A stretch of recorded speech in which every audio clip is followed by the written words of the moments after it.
Hej, velkommen. Vi vil gerne bevise, at y er lige med ax plus b. Så derfor har jeg tegnet et koordinatsystem her, hvor vi har en lineær funktion igennem her. Så vi vil gerne finde ud af, hvad y er. Y, det har vi heroppe. Så y, det er lige med stykket BC og CB.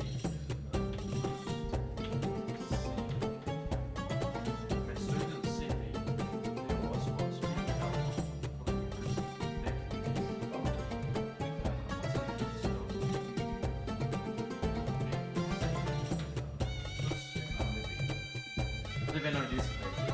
For at finde ud af, at vi gerne vil have stykket B.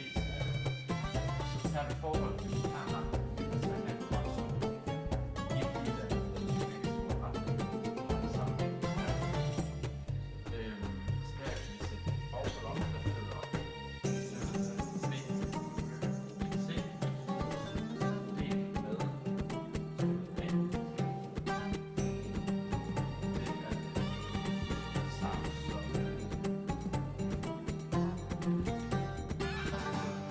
stykket A.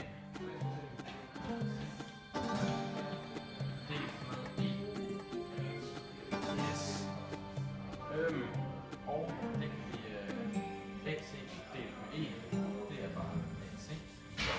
Og så vil vi gerne have det her gange med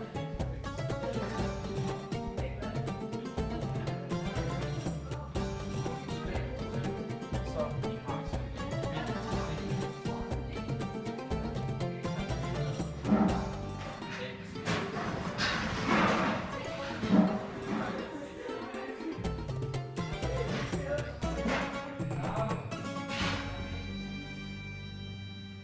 og AC, stykket AC, er det samme som x her, så derfor kan vi stykke AC med x. Og så står der x gange A. X gange A er det samme som AX. Vi har lige pludselig, at BC er lige med AX. Så vi sætter AX ind på BC's plads. Her har AX plus. Og dermed har vi beviset, at der har vi en, hvor vi skal bevise A. Så den her. Og det gør vi, det er, at vi har y og y2, x1 og x2. Og så har vi 1 og 1. A det er hældningen, og 1 det er hver gang for 1 ud, så får man 1 ud. Så for at finde A, så skal vi sætte ligning op, sådan noget, og at vi finder forholdet mellem A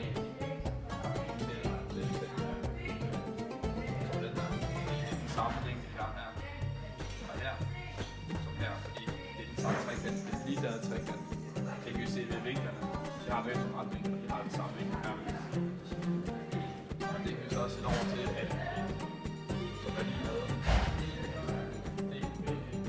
delta x. Det kan vi så sætte om med linje, fordi vi gerne vil have A isoleret. Så ganger vi med y på begge sider. Den her side, og den her side. Der hvor så fjerner de to her igen. Og så kan vi sætte y her. Det der det giver så bare det samme. Så har vi. Og A står lige der.